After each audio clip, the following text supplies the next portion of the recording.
guys, I sure come out today in Raid Shadow Legends. Welcome to the video, guys. I'm glad to have you here, taking a little bit of time out of your day. Chat with me, some Raid Shadow Legends. You know what, guys? I'm looking at my microphone, and apropos of absolutely nothing, I really, after 10 years here on YouTube, I really need to get a mic upgrade. My mic is a great mic, but I feel like when I'm listening back to my videos, I'm very, very curious on you guys. Sorry for having you do work for me, but I would love your take. Does my microphone sound, does my voice compared to whatever video you're watching before this or whatever you're going to go on to watch whenever, next time, tomorrow, how does the audio sound? Because two things that I'm thinking. Number one is probably need maybe a lapel mic, right? To just get that more rich quality, that higher quality. And number two is I was also contemplating maybe having the background raid music, like the game music, actually on in these champion guides. Because I was listening back last night to my guide on Grush the Mangler, my last upload, and I was like, dude, that quality does not sound that great. Anyway, I digress. Today we're talking about one of the best epic champions out there in terms of support, and I truly mean that. That is not hyperbole on my part. This is a champion that when I started playing, way back in the day, she's a legacy champion. She's always been in the game. When I started playing, though, I did not recognize. It took me months. Heck, it maybe even took me a year. It might have took me investing in this champion to fully recognize how good she really is, and it's none other than the Knights Revenant Doompriest champion. What is this? What is this? Oh, yes. I pulled Altan of the Shell. He seems like he sucks, but I haven't built him. So maybe we can do a guide on him coming up soon. As always, let me know your recommendations in the comments below. But anyway, back to the point here. Knights Revenant champion. She's Force Affinity, and it's none other than Doompriest. So she looks pretty dang cool. I like the aesthetics here of Doompriest. Let's talk about what she does. On the A1, actually, the shoutouts. Dude, Jarl Javi says, would love to see a guide on Magus, Doompriest, or another epic support healer. Magus, I think she's a rare, right? From Knights Revenant as well. And then Sky, man. I just got to give a massive shout out to Sky. Look at Sky here. Look at Sky. Doompriest, Doompriest, Doompriest, Doompriest. And then we have Steven. Can you see a Doompriest? Yeah, Steven. Back to Sky. Sky. All right, we get it. Sky, you really want to see Doompriest? You got it, bro. This is your big day, man. All right, so on the A1, attacks one enemy. If the hit is critical, places an increased crit rate on a random ally for 2 turns. It's a trash A1 in terms of the crit. I mean, who in the world cares about this one, honestly? A random increased crit rate on a random ally. I guess, the very worst, maybe have a support champion with a, 6 to 40% crit rate. Maybe you'll get an extra chance at a crit there, right? It's better than absolutely nothing. One thing to notate, though, on her A1 is it actually has a 4.1 damage multiplier on Doompriest. So, granted, that's an attack-based multiplier, so it's nothing crazy, but it is some pretty substantial support damage just coming off her A1, which is her only damage ability. She only has 2 active abilities, only one with a cooldown, and it's Mass Possession, her A2 ability. Bring an increased attack buff on all allies for 2 turns. I remember first reading this kit, again, and being like, wait a second, where's the rest of it? I get that our passive is good, and we'll get to that in just a moment. But I was like, really? That's it?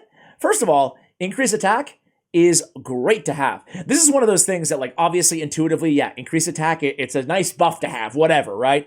But in the beginning, I didn't look at Raid Shadow Legends when I was constructing a team.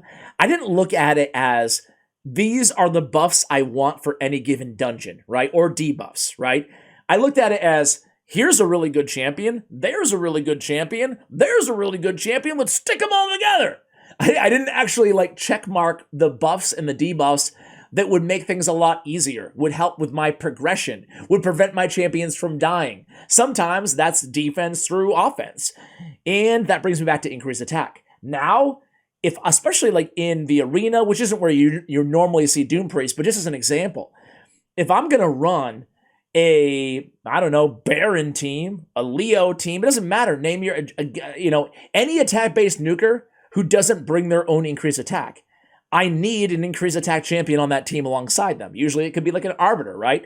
Luckily in the arena, there's quite a lot of them. But same thing goes with PvE content, Sure, what really matters at the end of the day is completing the dungeon, right? But we all know how much time Raid Shadow Legends requires. It's nice to have the important buffs and debuffs. Sorry for the long tangent, but I think for newer players, it's important to notate that. So what's most important? Well, it depends. It's a sucky answer, but it depends on where you are, at what dungeon you're in, but in most cases, an increased attack. If you have a bunch of attack-based champions, if you're running a bunch of defense-based nukers, increase defense. Either way, increased defense is great. So when we look at the big ones, right? Increased defense and strengthen, right? Ally protect. Those are the big damage mitigators. And then on the flip side, increased attack helps for extra damage. And on the big debuffs, we have decreased attack, we have weaken, we have decreased speed, I think is extremely valuable. In a lot of areas, block buffs is extremely valuable. Again, there's a lot of debuffs that I didn't mention that are very, very good. But those are like the quintessentials for me. Decreased attack as well to mitigate damage. Anyway, let's get on to the passive here. Bolster.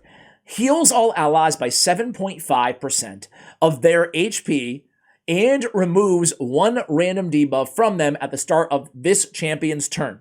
So for me, I always pride myself, that sounds so pretentious, but I always pride myself on saying that there is no correct build on any champion. It depends, right? It depends, and it depends on what you have, it depends on what champions are alongside them, blah, blah, blah. But I can only speak for myself. I can't see myself ever running Doompriest without Relentless Gear. Same thing with Tawana Rock. I'm sure you can make cases. Maybe you'll have her in like a bolster set to go along with a bolster passive in some like unorthodox use cases. However, I mean, maybe a curing set if you really want all your bang for your buck on the heals. And I say that like as not a joke because curing on passive heals, that's the only time that I would recommend putting a champion in a curing set personally is on champions with really solid passive heals. However, in this case, it's not just the heal. It's also removing a debuff from everybody at the start of her turn. So we really want her to take as many turns as possible. Ergo, we want her as fast and in Relentless Gear as we possibly can. So for me, Doompriest is in Relentless. That's it. And that also helps the increased attack to be there basically all the time. It bumps it down from a 3 to a 2-turn cooldown when booked. However, the nice thing about her, even though she's not intensive at all in terms of books, you can get by with using Doompriest, especially if you already have an increased attack a champion on the team, or an attacker who brings their own increased attack, like a Turvold, for example, in Demon Lord. Well, you don't need to book her at all. You're missing out on a little bit of damage. That's really it. Okay. That's it. For speed in all battles by 15%, kind of a crap aura. But that's it. That's her kit. Super simple. I found a way to ramble on for about 7 or 8 minutes talking about the most basic kit in the history of Raid Shadow Legends. Welcome to Ash. Well, it's not that channel. Welcome to me on YouTube. Sorry, guys. So let's go ahead and see how I have her built. I've already alluded to it, but let's go ahead and pull her up here. Doompriest. So, ooh, look at this. I don't have a blessing picked out. We can pick out a blessing together. How exciting is that? All right, so how do I have her built, guys? Decent amount of HP, some survivability is great. Some defense, some speed as much as possible. 222 is not bad for Relentless Gear, but ideally we'd have that even higher. Heck, 300 speed Doompriest is going to be A-okay. 320 speed, as fast as you can get it depending on your gear limitations. On this particular build, I also want her to have 100% crit rate. That is not normal. It's not the norm for Doompriest, but I used her primarily in Demon Lord on an unkillable team. So in that case, I actually you'll see my attack stats are pretty dang high. You're like, dude, how did you get 2100 attack on her in artifacts? Or why did you get that much? Well, because we're trying to min-max her damage for clan boss. Now it doesn't really matter because after blessings and stuff like that, my team is easily one king in both Nightmare and Ultra Nightmare. I'm going to show you that team in today's video, but I think it's worth mentioning that, again, there is no one size fits all in this game. I'm trying to maximize her damage because she's on an unkillable team and I can sacrifice her survivability. If I was going to be using her in Hydra Clan Boss, where she's also amazing because of the cleanses, get rid of those true fears and everything else, provokes, I would have her even faster, and I would sacrifice her crit damage, her crit rate, and her attack, you know? So hopefully you're able to come away with this, from this video, from this guide, with a sense of, okay, that makes sense to me. It's clicking, you know? Like, I need her to, I'm using her in Hydra. I'm using her in Frostbiter. She's great anywhere that you want to cleanse stuff off your team. It's pretty basic, right? Bommel has the AoE stun, cleanse, and heals. So basic, so easy. But again, speed, survivability would be priorities. So my build, again, I'll remind you, is a little unorthodox. We do have HP on the banner. We have crit damage on the amulet. We have attack on the ring. Now, I need to get rid of this banner, but I had needed exactly 14 speed to have her speed tuned. I would rather have attack, because again, I'm trying to just get as much damage as possible in my niche use case. But HP works in this situation just fine. We have speed on the boots. We have attack percentage. I think most people are probably going to want to go with either HP or defense percentage. They both scale pretty well in the support champion. And I have crit rate on the gauntlets. Again, I reiterate for the 20th time here, that most people are probably just going to want to go with some survivability, right? I would prioritize speed as a substat, but again, on the team that I'm using her, I need her to be exactly 222 speed, so I don't want to mess with it. I don't want to have her any faster, right? So she's very easy to build, honestly. You don't need any accuracy on her at all. You don't need any attack. You don't need the crit rate, crit damage. I mean, she's a very, very basic support champion, which is great because sometimes it's a pain, like Grush yesterday, like that guide on Grush the Mangler. It's a pain to have to go for accuracy, defense, survivability, speed, crit rate, crit damage. I mean, that's a lot to build into one champion. Doompriest, we get to take it easy. So, a cool idea on her is if you're going against any boss who's depleting your max HP, or if you are using her in the arena, you know, maybe you're new to the game, maybe you're a mid-game player or early game player, and maybe you're sick of going up against those Rhodoses who are depleting your max HP. Well, you can get the Miracle Heal, and this is going to restore depleted max HP every time she gets a turn, because her heal, it happens every time she gets a turn. So it's, again, probably not the number one use case or the number one blessing for this champion, but it's an option for you guys. Another option, an obvious one, would be Commanding Presence.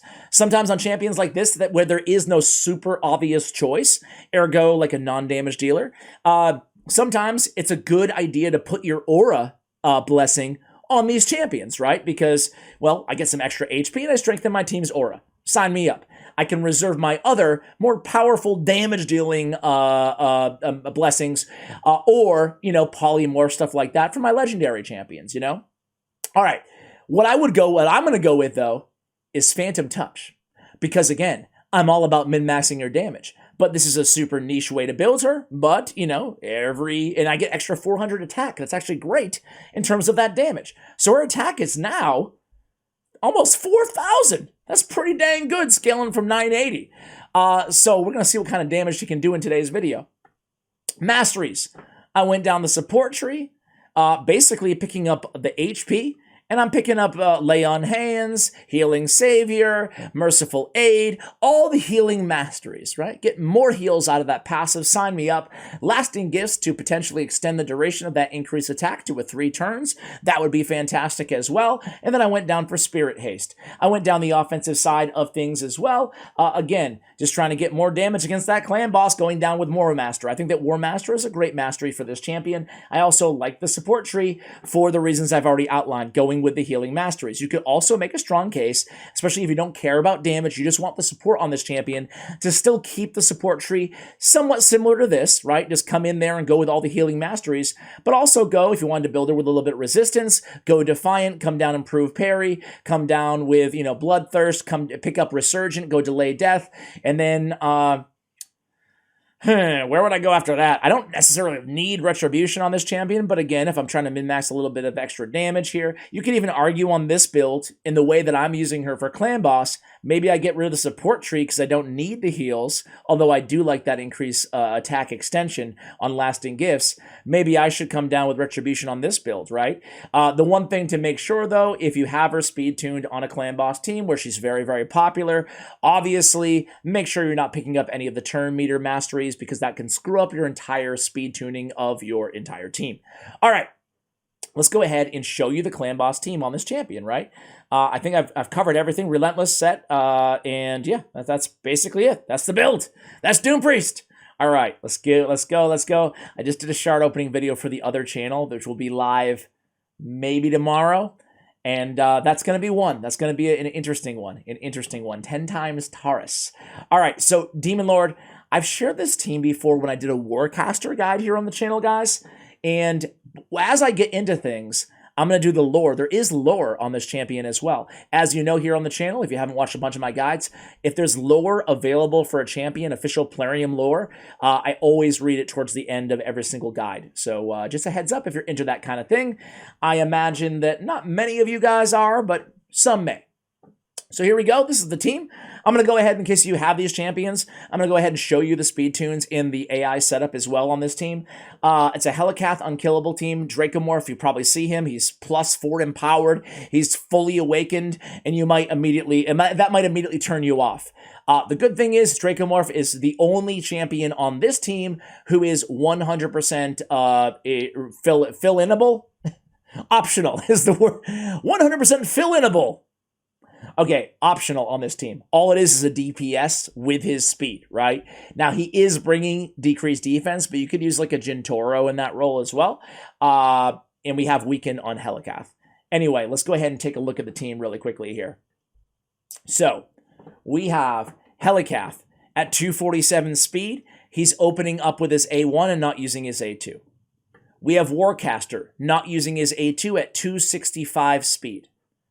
I think he's the fastest on the team. We have Doompriest, 222 speed, not using her A2. Who's bringing my... Oh, I forgot that I have Seeker on the team, so I don't need the increased attack. All right, well, you guys, that's good because it gives us more damage off of the A1, right?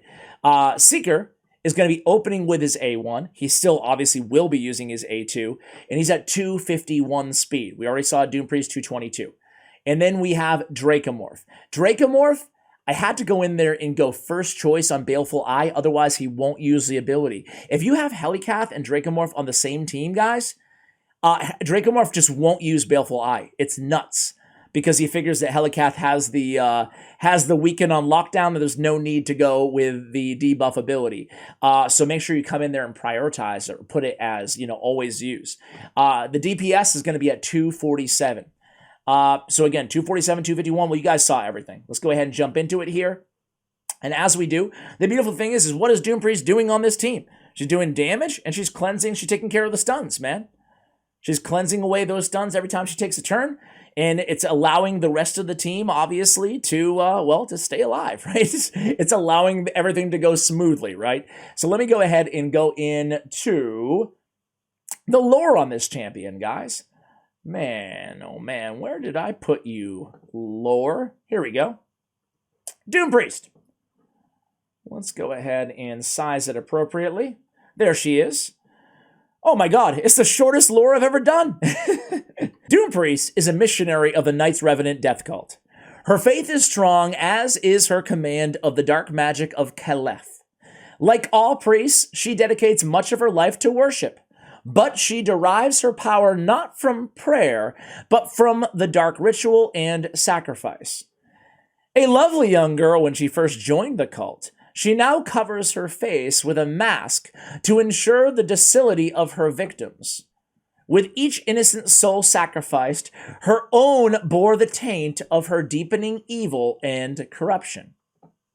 Her once beautiful visage has decayed with each step down this path and is now a horror to behold. Ooh, so her face is a horror? Well, I guess you're right about that, huh? I never really looked at her face that much. All right, guys, let me come back to you when this clan boss battle is over. Hey, guys, I'd figure we go ahead and just do a quick damage check and see what her A1 is putting out there, right?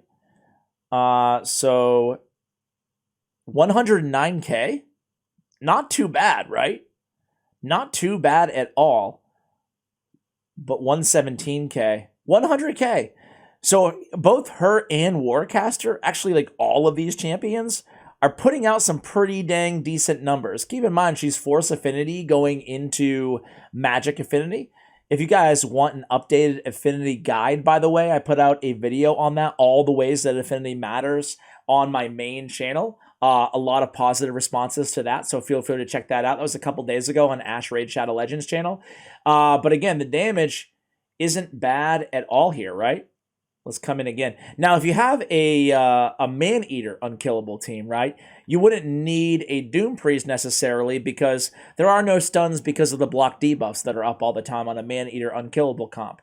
But on a block damage comp without a Man-Eater, whether you're running a champion like Helicath or a champion like Demitha, excuse me, you will need to at least account for that stun. You can see that Helicath got the stun, but she takes the turn and it's cleansed away, okay? So fantastic option, not just for unkillable teams, but for every type of team for Clan Boss. I'll be right back at the end. All right, guys, so just short of 100 million damage. Not too bad, Doompriest putting out 15 million. 15 million. She outdamaged Helicath, outdamaged Warcaster, and outdamaged Seeker. She outdamaged everybody except for my DPS.